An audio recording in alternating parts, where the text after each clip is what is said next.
Sa ating sports banter, makakasama natin siyempre ang batikang sports journalist mula sa Radyo Pilipinas 2, si Aaron Bayato. So, Ako, idol ko yan, Idol ko partner. to. Good afternoon, Sir Aaron. Welcome to BTV Sports. Yes, good afternoon, Daryl, Paolo. Grabe yung Batikan. Ano lang Batikan, ako, simpleng taga-kwento lang ako ng mga nangyayari. Grabe, di ba? Napaka-humble. Idol ko Napaka-humble talaga naman yun. yun.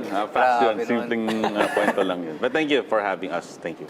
Ito, Sir Aaron, pag-usapan naman natin yung, kumbaga, nalalapit na yung kampanya ng ating Philippine men's football team dito sa ASEAN Mitsubishi Electric Cup. And recently, nailabas na rin po yung lineup ng ating Philippine football team. Your thoughts po regarding po dito sa lineup natin for this year's ASEAN Mitsubishi Electric Cup?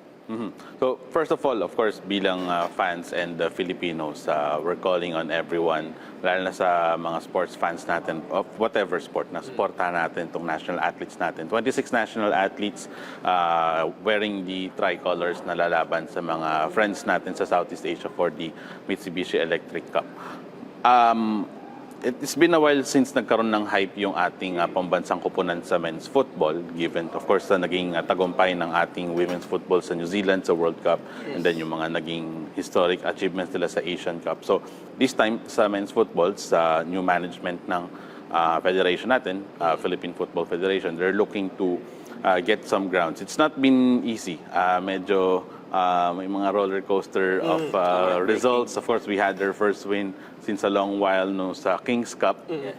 Pero natalo tayo sa Hong Kong, unfortunately. So, recently, yung mga ibang mga teammates natin sa ibang network nakapanayam. Si Ginoong Freddy Gonzalez, isa sa mga director sa mga national teams natin. Na medyo nahihirapan sila magkuha ng mga players dahil, number one, hindi ito part ng FIFA window. When we say FIFA window, obliged yung mga mother clubs of all leagues around the globe na okay, itong player na to si Daryl na naglalaro sa, let's say, sa Bayern Munich pwede maglaro kasi nasa FIFA window naman. Si Daryl na nasa Real Madrid pwede maglaro. So, we have the likes of Gerrit Holtman, Kevin Ray Mendoza, Manny Ott, if I recall correctly, na baka hindi natin makasama unless by a miracle mag-decide yung mga mother clubs nila na, sige, pwede na kayo maglaro sa national team. It's understandable. So, the 26-man lineup, of course, syempre yung team captain Patrick Reichelt and the rest of the squad. Ito yung mga teams na binuo ni Coach Albert Capellos na nakita niya at nagtitiwala siya na nakita niya sa Hong Kong match that could spark some interest and perhaps give yung ating bansa maybe and hopefully ma-break natin yung ating drought of not making it to the Final Four. Kasi sa grupo natin, kailangan natin makaabante within the top 2 o mag-placing within the top 2 para makapasok tayo sa semifinals ng Mitsubishi Electric Cup. Ito si Aaron, no? Nabanggit mo nga, kumbaga, series roller coaster na yung campaign natin this past few years for the Philippine men's football team, and now we have a new head coach with Sir Albert Capellas. Base po sa nakita nyo sa ilang games na po na na-handle niya po ang ating Philippine men's football team, kung saan naman po si Sir Albert in handling our national team? Well, definitely, doon pa siya sa testing every ability, looking at the data nung bawat mga manlalarong nabubuo ng mga coaches and the management ng ating men's football team. There's also a growing confidence among the squad na nagugustuhan nila yung camaraderie ng bawat isa. Obviously, hindi masaya yung ilang karamihan ng mga fans pag natatalo. Gano'n naman talaga yung narrative doon. But he is pinning his hopes noong time na I think nakapanayam natin siya sa isang establishment sa lungsod ng Makati nung pinakita yung trophy for the Mitsubishi Electric Cup na they're very hopeful and confident na somehow the talent na meron yung mga manlalaro natin like Santi Rublico and the rest of the squad can bring more energy. And of course, syempre, sa magiging suporta ng fans. The fans, especially those who have been following the men's football team, formerly known as the Philippine Ascals, talagang baga lose or lose. They've been there to the point na talagang they're giving an earful to the players, lalo na sa mga kaibigan natin sa Ultras pag natatalo, to give them yung kanilang comments. So it's very important then as well to the fans. Very, especially crucial for the fans to troop sa stadium natin sa Rizal para supportahan ang ating squad. So you're on a very challenging group for the Philippines. So we have Myanmar, and then Vietnam, Indonesia, and then Laos in this 4 games po for the knockout stages. Kumusta naman po yung matchup natin dito sa 4 po na bansa po na ito? Tingin niyo po, sino po dito yung mga kaya po nating talunin or possibly na mahirapan tayo this knockout stage po ng Mitsubishi Electric Cup? So, Daryl and Boss Pao, Boss Daryl, on paper, we should win against Myanmar and Laos. Kasi by rankings, I think nasa 149 tayo. Respectively, yung mga friends and neighbors natin sa Myanmar and Laos are ranked lower. Unfortunately, dahil sa Hong Kong, natalo tayo kahit na rank lower ang Hong Kong. But I hope hindi na maulit yun. Should we take care of those games? They're both home in the way. Yung match natin sa Myanmar this coming Thursday, alas 6:30 sa Rizal Memorial Football Stadium. And then kung manalo tayo against sa Laos of Vientiane, we're in a good position to at least, of course, syempre yung recovery ng squad heading into the upcoming big matches against yung mga fellow ASEAN rivals na rin na pwede natin tawagin, which is Vietnam and Indonesia. So, Aaron, I think ang pinakamataas na finish ng Pilipinas dito is semifinals lang. Yun. And then I think yun din yung year, yung Miracle of Hanoi. Yung, if I'm wrong or right, dun sa taon na yun kasi bata ako. Medyo bata ako po nung kapanahonan ng Miracle of Hanoi. Pero tingin mo, Sir Aaron, sa trajectory ng ating Philippine men's football team, do you think malapit na rin natin, kumbaga, ma-sense ulit yung ganong klaseng feeling, yung Miracle of Hanoi, na kaya natin ipanalo ulit yung mga games natin? Kahit dito mas mismo muna lang sa ating sa region sa Southeast Asia. There's this weird feeling actually sa ating mga fellow football fans or soccer followers sa Pilipinas. Kasi yung mga kapitbahay natin sa ASEAN who definitely loves football at talagang yun yung parang religion nila meron silang hindi mahanap na data or parang hindi nila tayo ma-predict kung malalakas ba tayo or hindi. So medyo worry yung mga Southeast Asian neighbors natin, especially with Indonesia, na reportedly, parang B-team nila ipapadala dahil naghahanda kasi ang Indonesia sa kanila pang, I think, 4th round for them to make a return to the FIFA World Cup, which is, of course, the most important football competition sa mundo. But then, of course, Vietnam did not make it to the to compete for the World Cup. So, Vietnam is all eyes of dominating the group. But given yun nga, it's been a while since nagkaroon ng parang ganitong klaseng hype yung mga fans, at especially within the football community. Because we believe and we are very hopeful dun sa talent na pinapakita ng mga kids. I can say kids kasi karamihan na sa kanila, mga bata pa kaysa sa atin. And hopefully, ito yung maging cornerstone na bubuuin ni Ginoong Capellas moving forward. But of course, syempre important din na it's been a while since we've been in the Final Four. So let's work it out, and hopefully things will work out. Let's have a great Christmas with the Philippines qualifying to the Final Four ng Mitsubishi Electric Cup. Ito nga, nabanggit nyo na rin po yung mga fans natin, no? Kumbaga, 2 of our 4 games dito sa ASEAN Mitsubishi Electric Cup is dito gaganapin sa Pilipinas. So, gaano ka-vital na lang po yung role ng fans, kumbaga, para mas lalong ganahan po yung ating men's team na maglaro dito po sa turnayong pong ito? Excuse me. Simply to put it this way, yung ating women's team got the championship sa ASEAN Championships because of the fans that trooped sa Rizal Memorial Football Stadium. Talagang they relied on it given the compressed schedule. So kung gaano yung karabid at passionate yung naging, sorry for the term, passionate pala, yung naging suporta natin sa women's football team. Sana maganoon ulit yung maging suporta natin sa ating men's football team because could say it's now or never for the squad. They have nararamdaman din nila, kumbaga there's this array of light for them to make it, hopefully make an historic return to the semifinals itong Mitsubishi Electric Cup. So very important. Of course, the cornerstone. Without fans, ang ating any national teams will have a hard time of dealing against adversity. Ayan, mukhang umiinit na ang ating usapang football dito sa Sports Banter. Pero sa ating pagbabalik, makasama ulit natin si Sir Aaron Bayato para pag-usapan naman ang mga nagaganap sa F1.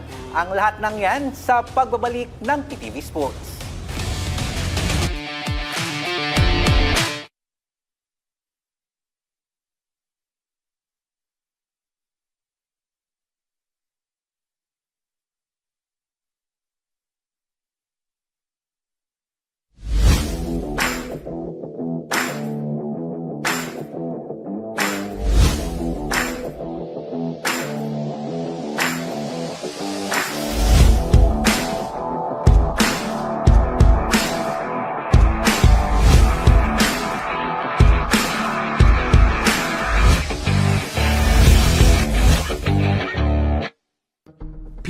TV Crime Watch.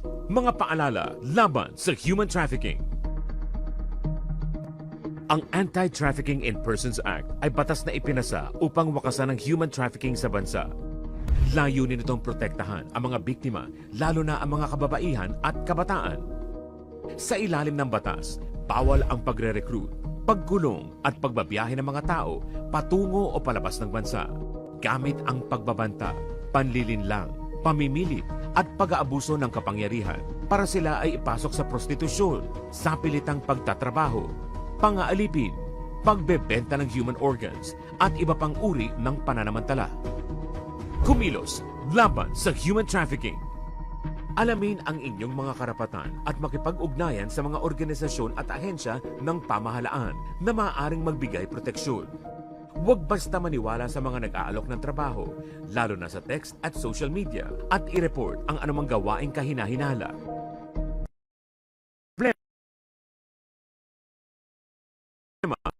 Ng human trafficking.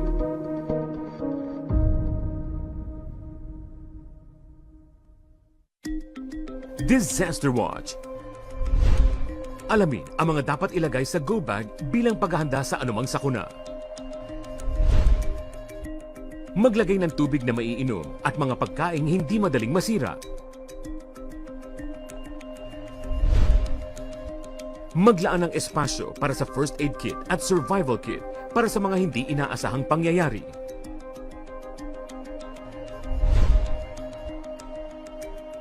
Huwag kalimutan ang toiletries para mapanatili ang kalinisan sa katawan. Samahan din ang mga damit at beddings na magtatagal ng ilang araw. At para ligtas at may alam, magdala ng personal protective equipment at mga teknikal na gamit. Sa panahon ng kalamidad, dapat laging listo.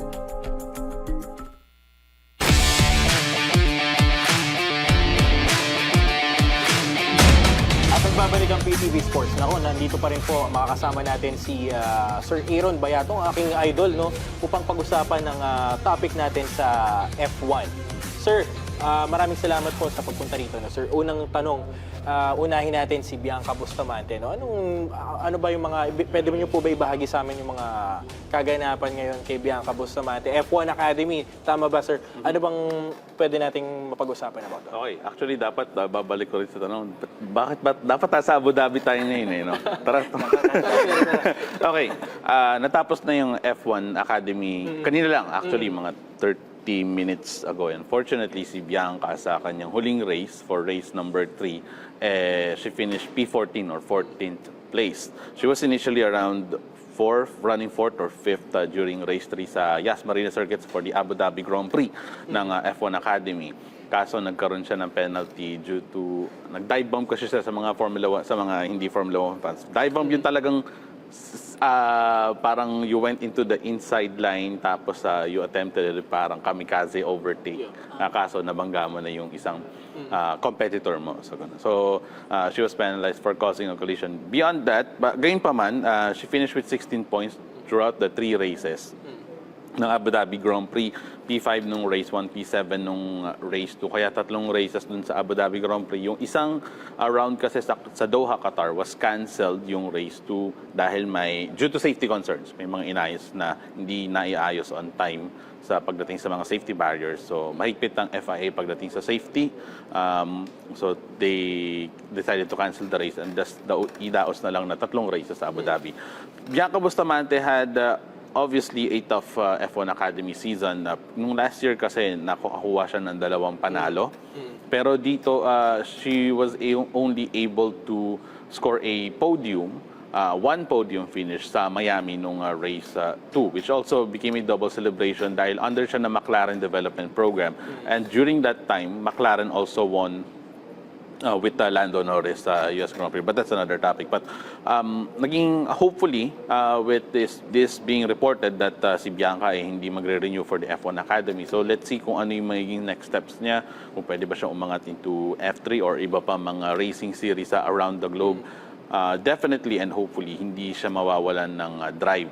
Kumbaga, she will still be employed or racing into various series. But it's definitely something na for Bianca na siguro to reflect on her journey with ART. Yun yung team niya. And then yung McLaren, of course, under the McLaren umbrella racing development program. And gain those experiences, of course, syempre sa mga iba pang mga coaching na binibigay ng squad niya. Gayon din, syempre, parang teammates niya na rin kasi yung dalawang senior McLaren drivers doon na sina Lando Norris and Oscar Piastri. She can able to learn and continue to fly the Philippine flag in whatever series na masusundan niya. Of course, syempre lahat kasi nung si Bianca and the rest of the ladies competing sa F1 Academy, ang pangarap talaga nila became makapag-race ulit sa Formula 1. It's been a while since F1 has a last female racer. Nagkaroon na rin ng female racer but did not went into not became that prestigious ba. But of course, syempre maganda rin na may babae din na makapag-race dito sa top flight, the pinnacle of motorsports.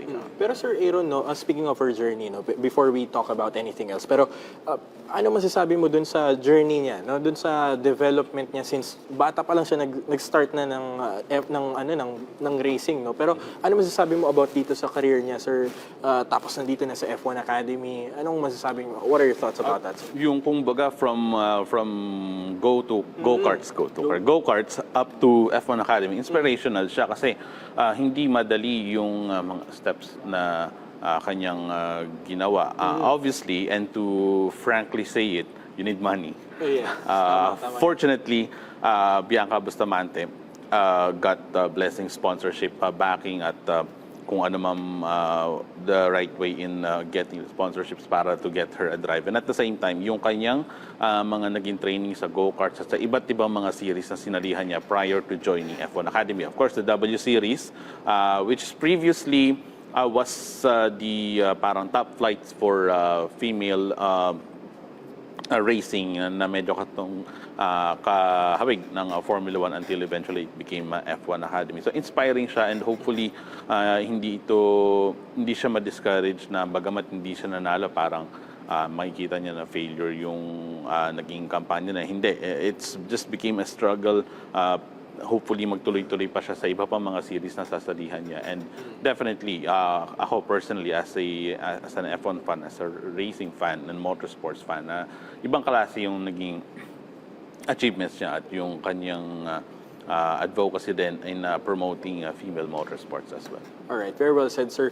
Speaking of F1, no, Max Verstappen, sir, ano masasabi mo? Winning the 4th F1 world title, ano masasabi mo? Very historic ito. Max Verstappen. Okay. As he always says, it's simply lovely. Yun ang kanyang laging tagline na. Ito yung siguro yung pinakamahirap niyang title since 2021. Of course, 2021 was a season of the ages between yung dati niyang rival si Lewis Hamilton. But dito kasi talaga na challenge siya. 2023, it was like Max Verstappen. Pag di siya nanalo, something ano lang yun, parang chamba na siguro sa ibang mga kakatunggali niya. But this time, there's been gains by McLaren, by Ferrari, and at some point, Mercedes. But eventually, Verstappen, relying on experience, I think siguro yung naging drive, yung magandang simula niya during the first part of the 2024 season.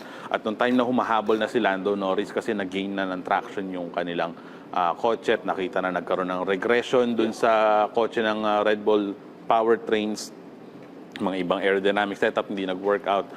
But nung siguro yung naging momentum, yung parang turning moment or fine moment, at least for Max Verstappen, was during the race in Brazil, officially termed the Sao Paulo Grand Prix, na kung saan maulan. Starting from 17th place, he clawed his way back to win that race. And it's siguro a manifestation of greatness personified for the Dutch driver, and well-deserved in winning his 4th World Drivers' Championship. And very inspiring din yung kwento niya. Pero, sir, para sa'yo, where does he place among the greats? No? Kasi there's a lot of names in F1, no? Pero para sa'yo, sir, no?